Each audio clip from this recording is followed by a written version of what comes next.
Hello everyone, this is Rajiv Raj. Today with us there are three toppers of 2024 to 2025 session. So first thing first, self introduce कीजिए आप लोग अपने आप को, starting with you.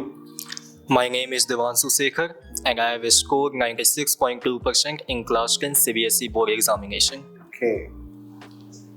My name is Aditya Suman and I have scored 94.6% in class 10 CBSE board examination. I am Nishu Kumari and I scored 94.4% in board examination. Okay. So आप सब लोगों ने 90+% स्कोर किया.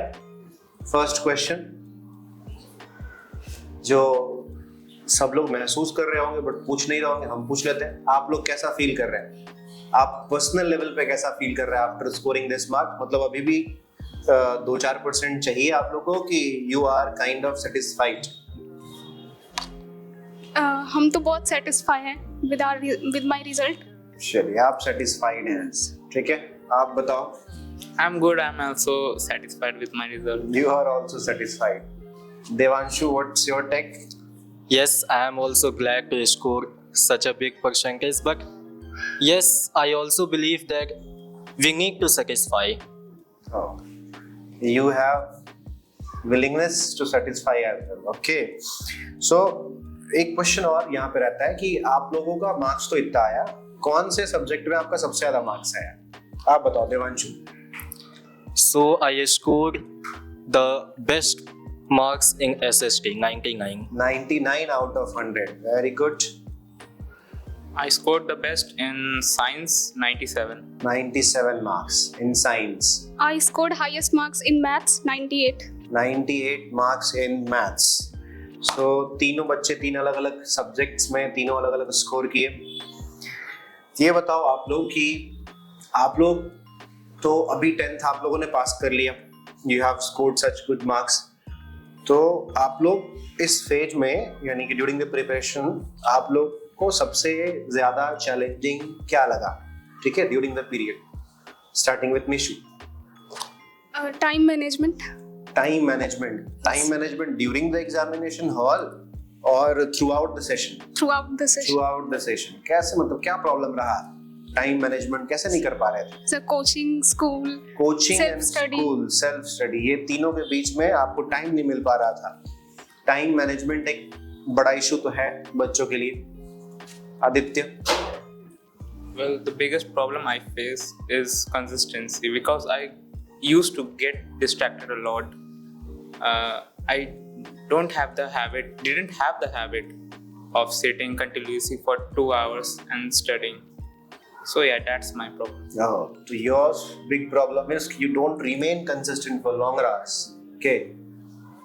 आएंगे उस क्वेश्चन पे कि किस तरीके से बिना कंसिस्टेंट रहे हुए भी आप इतना अच्छा स्कोर कर लिए या कंसिस्टेंट रहे लेटर फेज में. आप बताइए आपके लिए क्या सबसे बड़ा प्रॉब्लम था? मेरे लिए दो चीज सबसे ज्यादा चैलेंजिंग रहा. सबसे पहला कि स्कूल, कोचिंग और सेल्फ स्टडी को मैनेज करना, ये तो था ही. साथ ही साथ एक और प्रॉब्लम था मेरे साथ कि स्कूल में मुझे हेड बॉय बनाया गया था, तो फेस्टिवल टाइम टू टाइम आता था, तो उस वजह से भी थोड़ा सा डिस्ट्रैक्शन होता था. बट किसी तरह से मैं अपने आप को कंसिस्टेंट रखा करता था क्योंकि मेरे अंदर वो एक मोटिवेशन था कि करना है. ओके. सो नेक्स्ट क्वेश्चन इसी पाइपलाइन से है ये कि आप लोग कितने कितने घंटे पढ़ा करते थे? मैं तो 2 घंटे. 2 घंटे सेल्फ स्टडी किया बस. School, then we have coaching and then 2 hours of self study only. Yes. Okay. You? In the initial phase, I didn't do any self-study. I just revised all the things that I have studied in school, coaching. Afterwards, I started self-studying. Revision किया करते थे आप सिर्फ through out the session? आप बताओ. School coaching के अलावा हम 3 घंटा पढ़ते थे. स्कूल कोचिंग के अलावा आप 3 घंटा पढ़ा करते थे. मतलब कोई 8 घंटा पढ़ने वाला सीन नहीं है. मतलब 2-3 घंटे पढ़ करके 10th में अच्छा स्कोर किया जा सकता है. एंड वी हैव द जीता जागता उदाहरण इन सब के रूप में. ठीक है, चलिए, बहुत अच्छा. 2-3 घंटे पढ़ करके हम लोग अच्छा स्कोर कर सकते हैं, but you have to be focused. सिर्फ आप 2-3 घंटे पढ़ के अच्छा स्कोर नहीं कर सकते हैं. You have to remain focused during the school sessions and during the coaching sessions. Am I true? Yes, sir.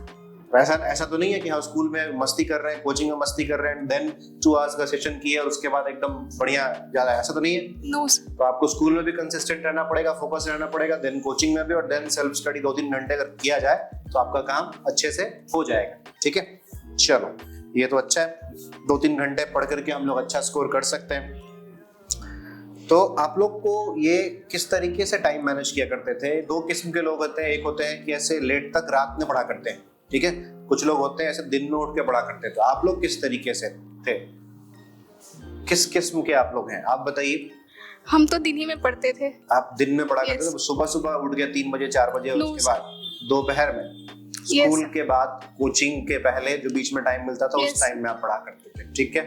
आप बताओ, रात को आप रात को पढ़ा करते थे, लेट नाइट स्टडीज 2-3 बजे ऐसा स्टडी? अच्छा, देवांशु? मैं तो मेरा तो दिन में स्कूल रहता था, तो दिन में इतना टाइम मिलता नहीं था, और फिर शाम को कोचिंग रहता था, तो कोचिंग के जाने के बाद ही मैं 2 घंटे सेल्फ स्टडी किया करता कोचिंग से जाने के बाद सेल्फ स्टडी किया करते थे। तो इसका मतलब ये होता है ना कि कोई एक वन साइज फिट जो है वो सोल्यूशन है नहीं अपने पास, सबको एक अपना अपना टाइम फ्रेम सेट करना है। 2-3 घंटे पढ़ना मोटो होना चाहिए। आप कभी भी पढ़ रहे हैं, सुबह में पढ़े, दोपहर में पढ़े, शाम में पढ़े, डजंट मैटर, कभी भी पढ़ रहे हैं, जब भी पढ़ रहे हैं, you have to remain focused. That's the kind of thing that you have to have in your mind. Next question we have is कि आप लोग ये बताओ, 10th क्लास जो आपका चला तो उसमें सबसे मेमोरेबल मोमेंट क्या रहा? स्कूल का भी ये मेमोरेबल मोमेंट हो सकता है, कोचिंग का ये मेमोरेबल मोमेंट हो सकता है, एग्जाम हॉल का कोई ऐसा मोमेंट हो सकता है, तो कहीं का भी जहां आपको लगा कि हाँ ये मेरे 10th का सबसे मेमोरेबल मोमेंट है, आप बताओ। मेरा तो कोचिंग में था। कोचिंग का सबसे मेमोरेबल मोमेंट है, मतलब ऐसा बताया जा सकता तो बताइए। सर बायो का क्लास होता था अच्छा। 4 बजे से, और जनरली हम 4:30 में ही आया करते थे। अच्छा, सो ये मेरे लिए मेमोरेबल था। क्या मतलब, तो 4:30 बजे आप पहुंचते थे तो आपको डांट फटकार पड़ता था, कुछ ऐसा होता था? डांट तो नहीं पड़ता था, लेकिन थोड़ा सा ऑफेंसिव लगता था। अच्छा, थोड़ा सा ऑफेंसिव रहते थे। टीचर यहाँ पे थोड़े से स्ट्रिक्ट हैं, बायोलॉजी वाले से थोड़े से ज्यादा स्ट्रिक्ट हैं, क्योंकि हम ही पढ़ाते हैं, ठीक है, तो स्ट्रिक्टनेस जरूरी भी है। आप बताइए। मतलब बोर्ड एग्जाम से पहले जनवरी फरवरी में जो लेट नाइट स्टडी सेशंस होते थे मेरे, वो मेरे लिए ज्यादा मेमोरेबल थे। अच्छा, लेट नाइट जो आप स्टडी किया करते थे वो सबसे ज्यादा आपके लिए मेमोरेबल रहा। चलिए, ठीक है। मेरे लिए सबसे मेमोरेबल रहा कि जो जनवरी में कोचिंग में हमारे लिए फेयरवेल किया गया था, वो मेरे लिए सबसे मेमोरेबल मोमेंट रहा। चलिए, आपके लिए फेयरवेल जो है वो सबसे मेमोरेबल रहा। गुड। अब ये बताओ कि how angstrom helped you during the entire journey of standard 10th। आप लोग एक चीज तो पूछना भूल ही गए, आप लोग ये बताओ कि आप लोग यहाँ पे कब ज्वाइन करे, मतलब किस ईयर में आप लोगों ने ज्वाइन करा? 10th में ज्वाइन करा आपने? नो सर, हम 9th में ज्वाइन किए थे। आपने 9th में ज्वाइन करा है। आप? जॉइंड एंगस्ट्रॉम इन क्लास 10th। देवांशु? मैंने भी 10th में ही ज्वाइन 10th में। किया। 9, 10th, 10th ये तीनों जो है इस समय ज्वाइन किए हैं, तो मतलब किस तरीके से एंगस्ट्रम आपको हेल्प किया फ्रॉम 9th और फ्रॉम 10th? किसी भी पर्सपेक्टिव से अपना अपना पर्सपेक्टिव बताइए कि कैसे आपको एंगस्ट्रम हेल्प किया, आपको ये जो अचीव कर पाए हैं आप ये मार्क्स, उसमें किस तरीके से हेल्प मिला एंगस्ट्रम से? Start Devanshu. Angstrom help me a lot. First of all, जो एंगस्ट्रॉम के द्वारा स्टडी मटेरियल्स दिया जाता है टाइम टू टाइम, चाहे वो असाइनमेंट हो या वीकली टेस्ट हो, टीपीपी हो, ये सब तो हेल्प करता ही है। साथ ही साथ जो टीचर का गाइडेंस होता है, सपोर्ट होता है, मोटिवेशन होता है टाइम टू टाइम, वो भी बहुत ज़्यादा हेल्प करता है। और सबसे बड़ी बात कि जो यहाँ पे टीचर्स हैं वो इतने अच्छे से पढ़ाते हैं, जैसे कंसेप्चुअल पूरा क्लैरिटी ही हो जाता है। उसके बाद बहुत ज़्यादा आपको एफर्ट डालने की ज़रूरत नहीं पड़ेगी कॉन्सेप्ट को क्लियर करने के लिए। My response is the same. यहाँ कंसेप्चुअल क्लैरिटी मिलता था और इनफ क्वेश्चंस मिलते थे, जो कि ये प्रैक्टिस करते रहेंगे तो रिवाइज भी होता जाता था सिलेबस। असाइनमेंट्स ये बहुत हेल्पिंग होते थे, एंड इवन जो डाउट सॉल्विंग यहाँ पे फैसिलिटीज़ दी जाती हैं, ये सच्ची में बहुत हेल्प करती हैं।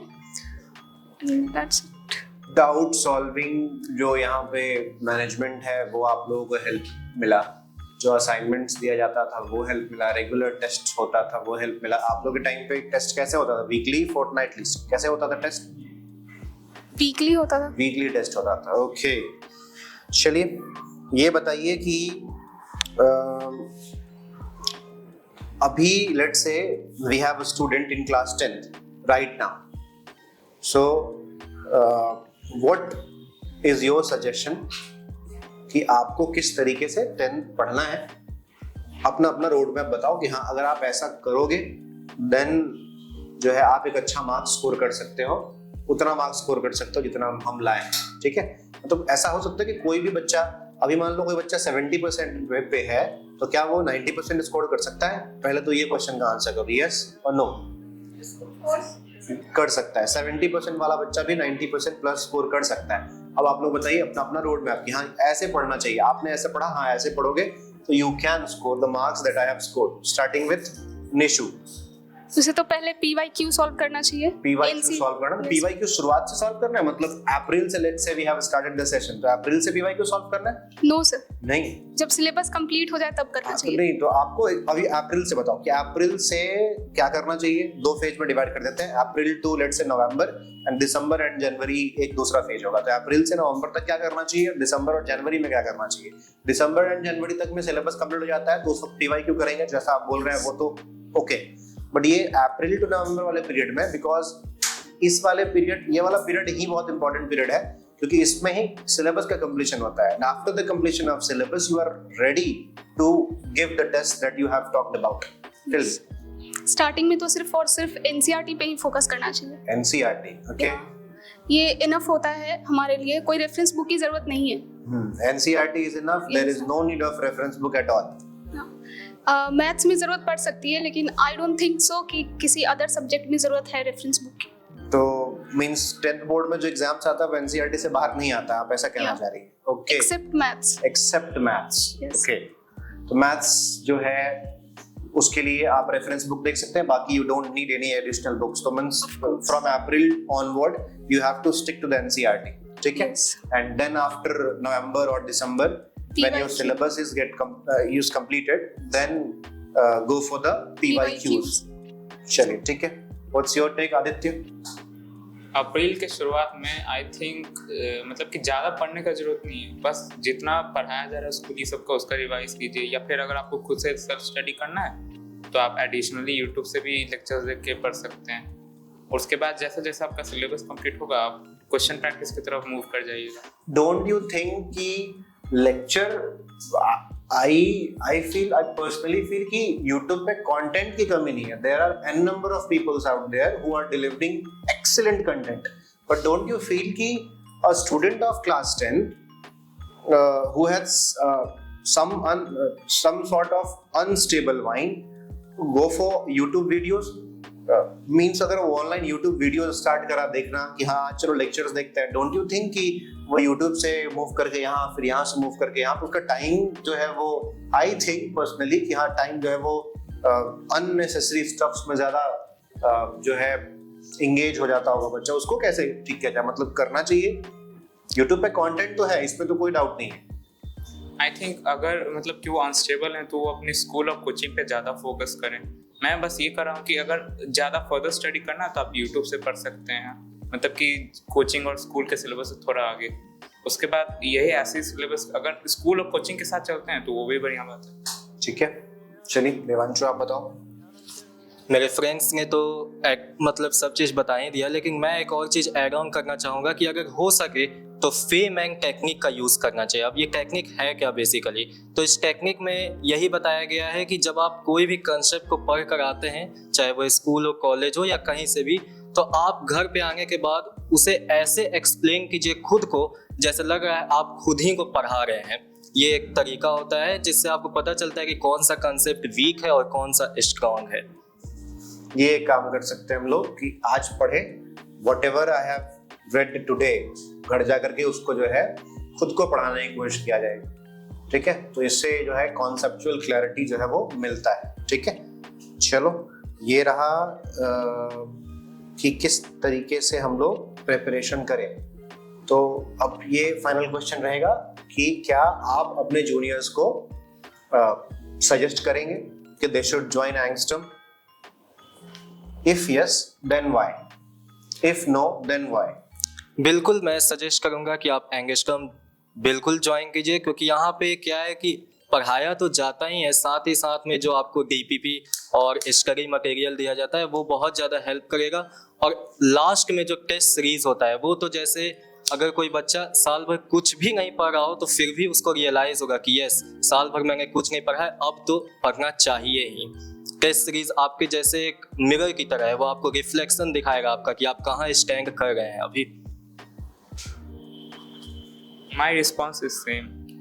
एंगस्ट्रॉम आई वुड सजेस्ट कि आप एंगस्ट्रॉम ज्वाइन कीजिए, क्योंकि यहाँ पे आपको मतलब कि पता चल जाएगा कि आप अपने ही लेवल के मतलब कि अपने ही क्लास के बच्चों में के बीच में कहाँ स्टैंड कर रहे हैं, जिससे आपके अंदर का कॉम्पिटिटिव स्पिरिट जग सकता है और आप इम्प्रूव करने की मतलब कोशिश करेंगे। चलिए, अगर स्टूडेंट्स जो हैं वो स्कूल के साथ साथ ऑफलाइन कोचिंग मैनेज कर सकते हैं then of course they should go for it, and अगर नहीं कर सकते तो of course they should recommend online batches, ये सारी चीज़ें। अगर टाइम इनफ मिल रहा है तो they should join online offline classes, if not possible they should opt online batches. ठीक है, अगर but with the kind of intention कि हाँ I am there for online, just online for study.